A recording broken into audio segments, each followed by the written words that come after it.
오늘은 구원, 하나님을 향한 여행이라는 제목으로 말씀을 나눴으면 합니다. 여러분, 우리에게 약속된 구원은 일종의 여행과 같아요. 왜냐하면 우리가 이 세상의 삶을 열심히 살고 그 삶을 마치면 그대로 끝나는 게 아니죠. 그 다음에 우리가 하나님 나라로 가게 돼요. 그러니까 한 곳에서 다른 곳으로 옮겨가는 거잖아요. 우리가 전혀 가보지 않은 낯선 곳을 가는 경우가 주로 어떤 때죠? 여행 다닐 때죠. 우리가 휴가를 떠나고 여행 다닐 때요. 우리가 이 땅에서 삶을 마치고 하나님 나라로 들어가는 것, 이것도 낯선 곳으로의 여행이라는 거죠. 오늘 본문에서 베드로가 우리에게 이 여행 같은 구원에 대한 이야기를 좀 들려주고 있어요. 베드로는 하나님 향해서 나아가는 우리의 발걸음, 이 구원 여정을 이해하기 쉽게 도와주려고 두 가지 이야기를 덧붙여 놓고 있어요. 자, 그 두 가지 이야기는 누구에 대한 이야기냐 하면 우리의 구원자 되신 예수 그리스도에 대한 이야기고 또 하나님의 구원을 경험했던 노아의 방주에 대한 이야기예요. 먼저 우리 예수님에 대한 이야기를 좀 했으면 좋겠는데요. 여러분, 예수님은 고난과 죽음을 겪으셨죠. 그런데 예수님이 경험하신 이 고난과 죽음은요, 예수님 자신을 위한 것이 아니라 우리를 위한 겁니다. 우리의 죄를 용서받게 하기 위해서 예수님이 치르신 희생의 대가였어요. 자, 그 결과로 어떤 일이 일어났죠?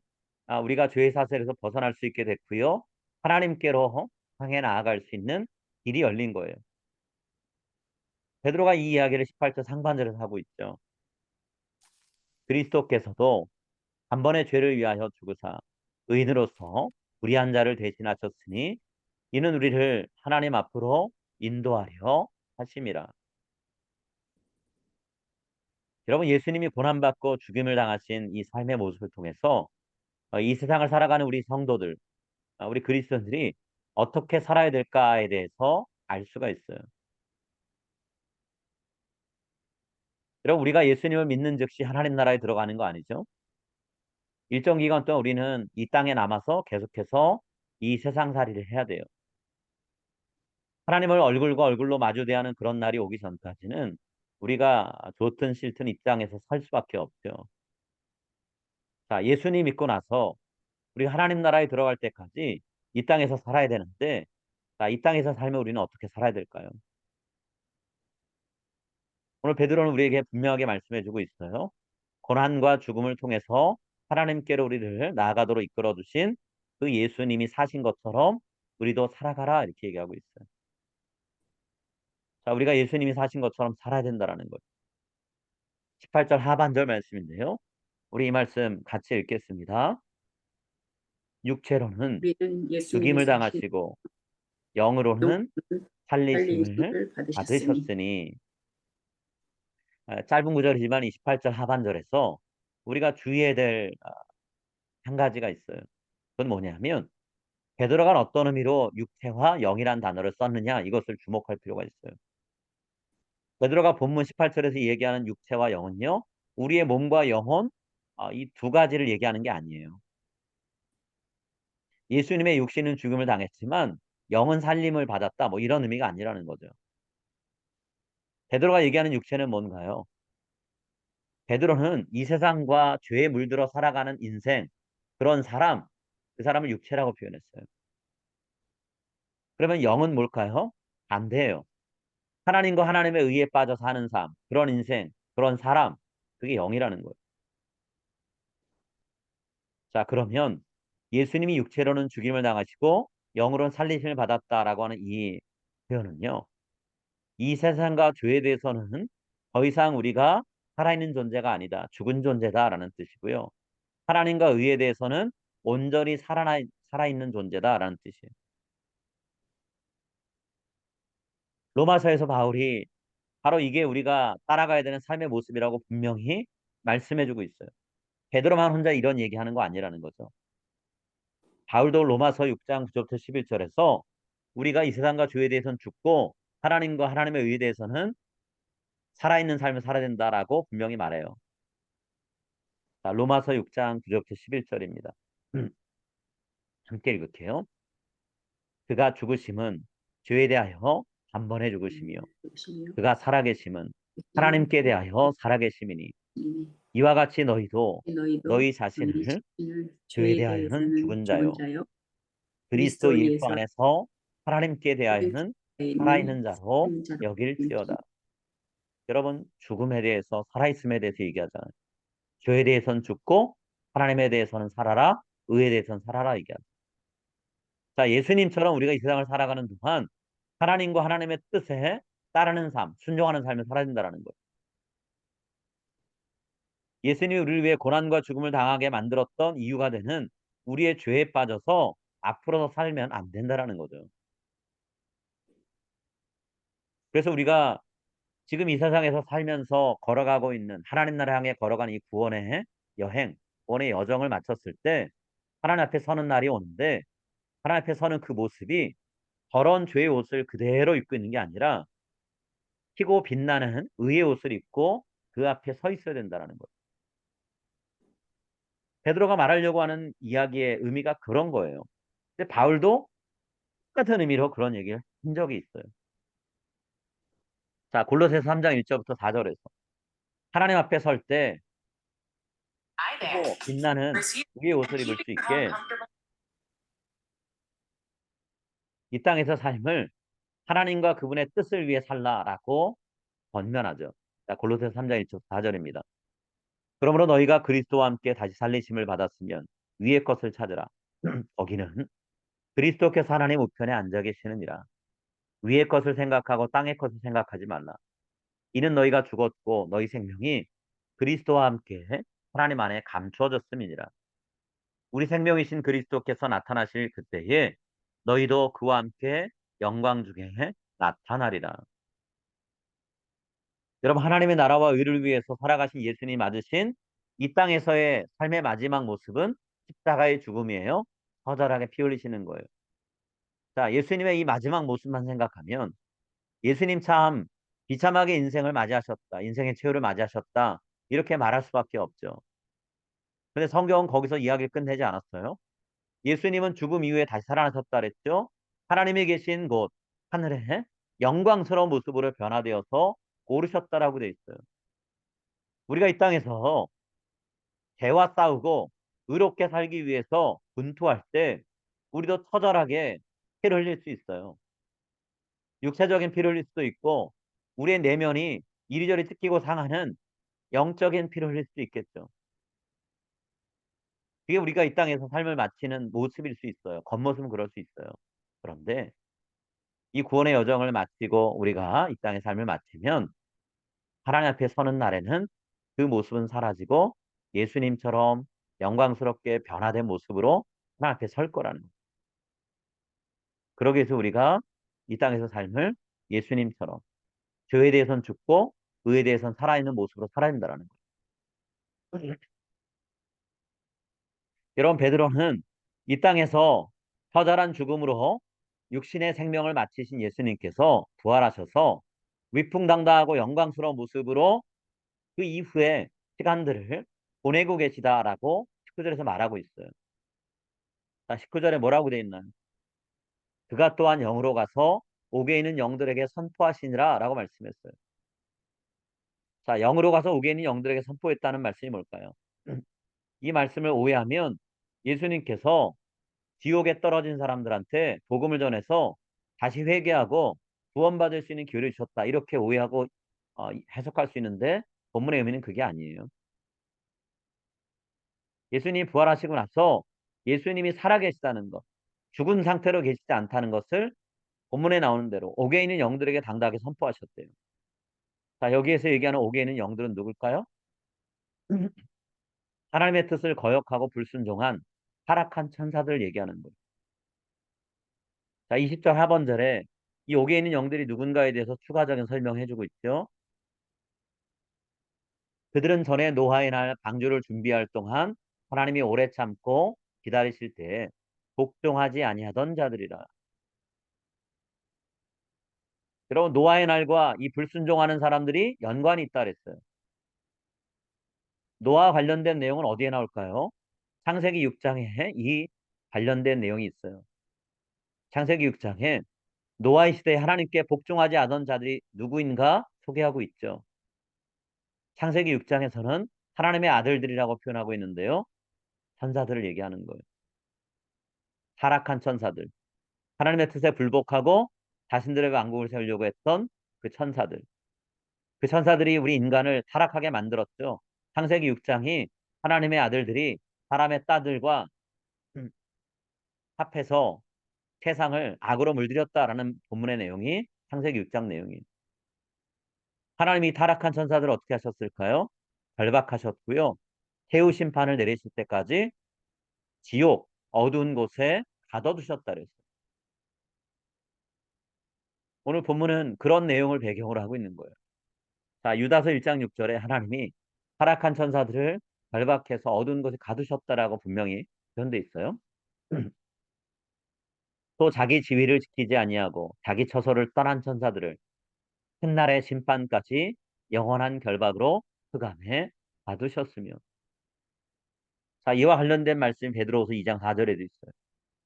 하나님이 범죄한 천사들을 용서하지 아니하시고 지옥에 던져 어두운 구덩이에 두어 심판 때까지 지키게 하셨으며. 여러분, 예수님이 부활하시고 나서 하나님께로 돌아가는 승천하시는 그 길에 이 지옥 어두운 곳에 갇혀 있는 타락한 천사들을 찾아가신 거예요. 그리고 그들 앞에서 저들이 예수님과 우리 믿는 사람들, 그리고 이 땅을 살아가는 인간들을 위협하는 무기로 사용했던 죽음, 또 죄가 예수님을 무너뜨리지 못했다라는 것을 당당하게 선포하시는 거예요. 살아있는 예수님의 부활의 몸을 통해 분명하게 보여주시는 거죠. 결국 그런 모습과 선포하는 말씀을 통해 예수님 하시려는 말이 뭔가요? 예수님이 승리하셨고 저들이 패배했다는 것을 저들에게 선포하시는 거예요. 인정하라고 명령하시는 거예요. 여러분, 예수님은 우리가 구원의 여정을 마치고 도달하게 되는 곳에 먼저 가셨어요. 하나님 곁으로 먼저 가셨다고요. 그 모습을 통해 우리에게 뭘 말씀하시나요? 우리가 이 구원의 여정을 끝까지 흐트러짐 없이 잘 감당하면 구원의 종착지에 이를 수 있다. 예수님과 같이 될 수 있다라는 것을 말씀하시려는 거예요. 우리보다 먼저 구원의 길을 걸어가신 예수님께서 우리가 가야 될 구원의 길을 이끌어 주시는 안내자가 되어 주시고요. 또 우리가 그곳까지 이룰 수 있도록 걸어야 되는 길이 되어 주신다는 거죠. 예수님 우리를 안내하시고 우리가 걸어가야 될 길이 되시는 분이에요. 예수님 말씀하시고 행동하신 대로 우리가 따라가면 그 끝이 바로 구원의 종착지가 있는 곳이라는 거죠. 예수님 분명히 말씀하셨어요. 우리가 흐트러짐 없이 하나님께로 구원의 종착점으로 가도록 이끌어 주겠다. 내가 너희가 걸어가는 길이 되어 주겠다라고 말씀하셨어요. 자, 요한복음 14장 3절부터 3절과 6절 말씀이에요. 우리 이 말씀 한 목소리로 같이 읽겠습니다. 가서 너희를 위하여 거처를 예비하면 내가 다시 와서 너희를 내게로 영접하여 나 있는 곳에 너희도 있게 하리라. 예수께서 이르시되 내가 곧 길이요 진리요 생명이니 나로 말미암지 않고는 아버지께로 올 자가 없느니라. 여러분, 예수님 통하지 않고는 구원에 이를 수 있는 사람이 아무도 없어요. 예수님이 걸어가신 길을 가지 않고 어느 누구도 하나님께 이를 수 있는 사람은 없어요. 오직 예수님만이 우리를 하나님이 약속하신 구원의 끝에 이르게 하실 수 있는 분이라는 거죠. 그래서 예수님이 하나님 나라의 처소를 예비하고 처소가 다 예비되면 우리를 그곳으로 맞아들이기 위해서 다시 오신다 그랬어요. 그리고 우리가 걸어가야 될 길이 되신다라고 얘기했어요. 우리는 구원에 이르는 유일한 길은 오직 예수 그리스도밖에 없다는 사실을 분명히 깨달아야 되고요. 우리의 입술로 이 믿음을 고백해야 돼요. 여러분, 구원의 유일한 구원자는 예수 그리스도밖에 없다는 것을 여러분의 입술로 분명하게 고백하실 수 있나요? 이 자리에 계신 분들은 이 사실에 대해서 다른 길은 없습니다. 오직 예수 그리스도만이 우리의 구원의 길이십니다. 확신 있게 고백하실 수 있는 분이라고 믿습니다. 이 믿음의 고백이 흐트러짐 없이 우리의 인생의 마지막까지 계속되기를 간절히 소망합니다. 여러분, 예수님은 죽음과 고난을 거쳐서 부활과 승천에 이르러 영원한 하나님 나라에 이르는 길이 되어 주셨어요. 그것이 예수님의 이야기를 하는 베드로의 의도예요. 우린 예수 그리스도를 따라갈 때 하나님 나라, 구원의 완성에 이른다라는 거죠. 자, 그 다음으로 베드로가 하는 이야기는 노아에 대한 이야기죠. 여러분, 노아는 어떤 일을 했나요? 타락한 천사가 어두운 곳에 갇히고 타락한 천사의 유혹을 받아 죄를 짓는 삶을 살던 그 당시에 수많은 사람들이 홍수로 심판받을 때 전 하나님의 말씀에 순종했죠. 방주를 만들라 하나님의 명령에 순종했어요. 그리고 방주에 올라타라고 하셨을 때 가족들과 함께 방주에 올랐죠. 그 결과가 뭐였나요? 홍수 심판을 피하고 살게 된 거예요. 달리 표현하면 구원받았다라는 거예요. 다른 많은 사람들이 조롱하고 비난하고 그게 뭐 하는 짓이냐라고 어, 노아를 경멸할 때 노아는 묵묵히 하나님의 말씀을 따라갔어요. 여러분 믿음을 지키며 살아가는 우리의 지금 이 땅에서 삶의 모습이 이러하지 않나요? 예수를 믿는 게 무슨 유익이 있냐? 예수를 믿어서 무슨 득을 누릴 수 있느냐라고 조롱할 수 있고요. 하나님께 순종한 결과는 네가 살아가는 모습이 그거냐? 라고 하며 우리를 비하할 수도 있어요. 그런데 우리가 이 믿음의 길을 끝까지 걸어가면 노아의 가족과 같은 구원을 경험할 거라는 거예요. 방주에 올라탄 노아의 가족들이 홍수로 불어난 거친 물 위를 서다녔죠. 거친 인생길을 걸어가고 예수를 믿는 것으로 인해 고난받는 우리의 삶과 비슷해요. 근데 그 노아의 방주에 탔던 가족들과 동물들, 여러 생물들이 결국 어디에 이르렀나요? 아라랏산에 이르렀죠. 여러분, 이 아라랏산은 우리가 이 땅을 살다가 구원의 여정을 마쳤을 때 우리가 이르게 되는 곳, 새하늘과 새 땅을 상징하는 그런 장소예요. 방주에 올라서 심판을 면하고 아라랏산에 이르러서 새로운 삶을 살게 된 노아의 모습이 이 땅에서의 고된 삶을 다 마치고 하나님이 이루시는 나라, 새하늘과 새 땅에 이르러서 이전에 누리지 못한 복과 은혜를 누리면서 새로운 삶을 살아가는 우리 성도의 모습, 구원이 완성되는 그 성도의 모습을 미리 보여주는 거죠. 자, 20절 하반절입니다. 방주에서 물로 말미암아 구원을 얻은 자가 몇 명뿐이니 겨우 8명이라. 다른 많은 사람들이 하나님의 홍수 심판으로 죽을 때에 방주에 들어가 있던 하나님 말씀에 순종하며 살았던 노아의 가족은 구원을 얻었다라는 거예요. 성도인 우리가 누리게 되는 구원의 모습을 미리 보여주는 그런 모형이 되는 사건이죠. 여러분, 물은 심판의 도구예요. 근데 심판의 도구로서만 역할하지 않아요. 방주를 만들고 그 안에 들어가도요. 여러분, 물이 없으면 방주는 움직이지 못해요. 방주를 움직이는 힘은 어디서 왔죠? 물에서 왔어요. 방주가 구원의 완성을 상징하는 아라랏산에 이를 수 있었던 원동력이 어디 있죠? 물이에요. 물은 구원의 통로가 되기도 해요. 심판의 도구요, 구원의 통로인 물. 베드로는 이 물을 가지고 세례와 연결지고 있죠.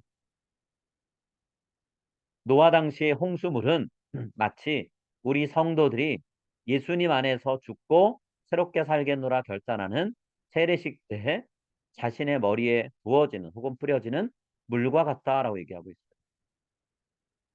21절이에요. 물은 예수 그리스도께서 부활하심으로 말미암아 이제 너희를 구원하는 편이 곧 세례라. 이는 육체의 더러운 것을 제하여 버림이 아니요 하나님을 향한 선한 양심의 반군이라. 여러분, 세례는 우리가 살면서 저지른 혹은 저지르고 있는 모든 더러운 죄를 씻어낸다는 의미가 담겨 있는 예식이에요. 우리의 과거의 더러운 모습을 이제는 예수님 안에서 버리겠습니다. 결단하는 의식이 세례죠. 세례에는 이외에도 또 다른 의미가 있어요. 그건 뭔가요? 과거의 모든 죄를 벗어버리고 새로운 삶, 새로운 의의 옷을 입고 하나님을 향해서 나아가겠다라는 그런 뜻이 세례에 담겨 있어요. 과거 청산만 하면 되는 게 아니라 새로운 미래를 살아가야 된다는 거죠. 더러운 죄의 옷을 벗어버리면 끝나는 게 아니고요. 희고 빛나는 의의 옷을 입고 살아가야 된다는 거예요. 다시 말하면 세례는 우리가 하나님 안에서 구원받는 이 여행을 끝내는 그런 자리가 아니라 이제 우리가 구원의 여정을 본격적으로 시작합니다라고 하는 여행의 시작을 알리는 예식이라는 거예요. 구원 여정의 시작을 알리는 예식, 그게 세례라는 거죠. 그렇기 때문에 우리가 세례를 받았으면 이제 우리 구원은 이제는 더 이상 불변하는 따놓은 보장된 그런 것이다라고 오해하면 안 돼요. 시작이 이제 끝이 아니라고 말씀드렸어요. 또 다른 오해가 있을 수 있죠. 어떤 오해죠? 여러분 세례받지 못하면 구원받지 못한다라고 하는 생각하는 것도 잘못된 거예요. 세례 자체가 우리를 구원하는 건 아니에요. 믿음으로 살아간 우리들을 하나님이 구원하시는 것이지 세례식이 우리를 구원하는 건 아니에요. 그렇기 때문에 세례를 받지 못하면 구원받지 못한다라고 생각하는 건 잘못됐고요. 세례를 받지 못했어도 우리가 예수 그리스도를 믿고 살아가고 있다면 우리는 구원받을 수 있다라는 생각을 해야 돼요. 자, 세례를 받고 구원의 여정을 우리가 시작하게 되는데요. 그러면 그 이후로 어떻게 살아야 될까요? 예수님을 통해 거듭난 마음, 선한 양심을 품고 우리가 살아가야 돼요. 베드로가 2장에서 이 선한 양심을 품고 살아가는 삶에 대해서 이미 베드로전서 2장에서 끊임없이 여러 번 언급했죠. 그 내용을 잠깐 짧게 요약하면 예수님이 우리를 죄에서 자유롭게 해주셨어요. 그러기 위해서 예수님이 자신의 생명을 내어놓으셨어요. 자, 이렇게 얻게 된 자유, 예수님의 값진 희생을 통해 얻게 된 자유를 우리가 어떻게 사용해야 될까요? 무엇을 위해 사용해야 될까요? 죄가 아닌 선한 일을 하는데 사용해야 돼요. 예수님이 주신 자유를 악을 저지르는 데 사용해서 안 된다라는 거죠. 선을 행하다가 악한 사람들을 만나게 되고요. 고통당할 때가 있어요. 그때 우리는 자유를 어떻게 사용해야 될까요? 우리에게 악하게 말하고 행동한 사람들한테 악하게 되갚아주는 그런 것에 우리의 자유를, 우리의 마음을 쓰면 안 된다라는 거예요. 오히려 우리를 악하게 대했던 사람들이 부끄러워할 만큼 꾸준하게 우리가 선한 삶, 선한 행실을 하며 살아야 된다는 거죠. 우리가 선한 행실을 하며 사는 걸 보면 처음에 세상 사람들이 우리를 조롱하고 멸시할 수 있지만 어느 날 때가 무르익으면 그 사람들의 입으로 하나님께 영광을 돌립니다. 하나님을 찬양합니다. 그 입술의 고백이 바뀔 거라는 거예요. 그런 날이 올 거라는 기대를 가지고 우리가 살아가야 된다는 거예요. 만약에 우리가 옳은 것이 무엇인지 안다면 올바른 교리를 알고 있는데 그 올바른 교리대로 살지 않고 행함이 없다면 여러분 우리의 믿음은 어떤 믿음일까요? 살아있는 건가요? 죽은 건가요? 성경 분명히 얘기하죠. 알고는 있지만 행함이 없다면 그 믿음은 죽은 믿음이라 그랬어요. 죽은 믿음은 우리를 구원에 이르게 하지 못해요. 행함이 없는 죽은 믿음은요. 우리 자신은 물론이고 믿지 않는 사람들도 구원에 이르게 하지 못해요. 야고보 사도가 성도들에게 물었던 질문을 한 가지 우리가 같이 말씀으로 읽었으면 좋겠어요. 자, 야고보서 2장 14절입니다. 야고보를 통해 하나님이 우리에게 주시는 질문이에요. 우리 함께 읽겠습니다. 내 형제들아, 만일 사람이 믿음이 있노라 하고 행함이 없으면 무슨 유익이 있으리요? 그 믿음이 능히 자기를 구원하겠느냐? 여러분, 행함이 없고 실천이 없는 믿음은요, 죽은 믿음이에요. 실체가 없는 믿음이에요. 그런 믿음은 구원을 못한다라는 거예요. 이 질문에 대해서 야고보는 행함이 없는 믿음은 아무것도 할 수 없는 죽은 것이다. 생명이 없는 것이다. 라고 답을 해주죠. 야고보서 2장 26절이에요. 영혼 없는 믿음이 죽은 것 같이 행함이 없는 믿음은 죽은 것이니라. 영혼 없는 몸이 죽은 것 같이 행함이 없는 믿음은 죽은 것이니라. 여러분, 우리 모두는요, 예수님을 믿고 구원의 종착지인 하나님 나라 향해서 여행을 지금 하고 있어요. 이 여행은 우리가 사는 날 동안 계속되는 꾸준한 여정이에요. 하나님은 예수님의 십자가의 죽음을 통해서 우리를 죄에서 깨끗하게 하시고 우리의 마음도 새롭게 하셔서 배려해서 깨끗해진 양심 품고 살아가야 된다라고 말씀하세요. 선한 양심 품고 살아가는 모습이 어떤 걸까? 그 구체적인 삶의 모습은요. 이미 예수님이 이 세상을 사시면서 우리에게 다 보여주셨어요. 다 나타내 주셨어요. 우리가 이제 할 일은 단 한 가지밖에 없어요. 부지런히 예수님 모습을 닮아가는 거예요. 예수님이 말씀하신 내용이 있다면 그게 어떤 의미인지를 묵상하고 그 의미를 깨달은 대로 삶에 적용하고 실천하며 살아가는 거예요. 예수님이 어떤 행동을 하셨다면 그 행동을 하셨던 이유가 무엇일까? 누구를 위해 그런 행동을 하셨는가를 생각하고 예수님의 행동이 우리의 삶을 통해 드러나길 바라면서 그 행동의 유익을 누려야 될 사람들이 누군가 찾고 그들 곁으로 가는 거죠. 하나님의 사랑과 선을 온 세상에 퍼뜨리기 위해서 우리에게 주어진 온 힘을 다해서 살아가는 저와 여러분이 될 수 있게 기도합니다. 우리가 그렇게 사는 게 우리의 믿음이 죽은 믿음이 아니라 살아있는 믿음이라는 확증을 하는 거예요. 우리가 행함으로 우리의 믿음이 살아있음을 입증하며 살아갈 때 결국 하나님의 얼굴을 뵙는 날이 올 거라는 거죠. 하나님 앞에 서는 그날 이 땅에서 부지런히 살아있는 믿음, 생생한 믿음, 하나님의 말씀대로 순종하고 따르며 살아가는 믿음을 우리가 품고 살다가 하나님 앞에 섰으면 합니다. 그래서 우리가 입고 있는 옷이 예수님이 입혀주신 희고 빛나는 의의 옷이 되었으면 좋겠고요. 세상에 이리 물들고 저리 물들고 때 찌들은 더러운 죄의 옷 입고 우리가 하나님 앞에 서지 않았으면 좋겠어요. 하나님이 우리를 만나셨을 때 "너의 믿음은 죽은 믿음이다."라고 말씀하시지 않고 "너의 믿음은 생동하고 살아있는 믿음이구나."라고 말씀하시는 칭찬을 들었으면 합니다. 예수님이 그 길을 죽음을 통해 걸어가셨고요. 노아가 세상 사람들의 조롱과 멸시 가운데도 방주를 만들어서 홍수를 거쳐서 아라랏산에 이르렀던 것처럼 우리도 거친 믿음의 길을 잘 마쳐서 새 하늘과 새 땅, 하나님 나라 구원이 완성되는 그곳에 이르기를 간절히 바라고 소망합니다. 우리 함께 같이 기도하겠습니다.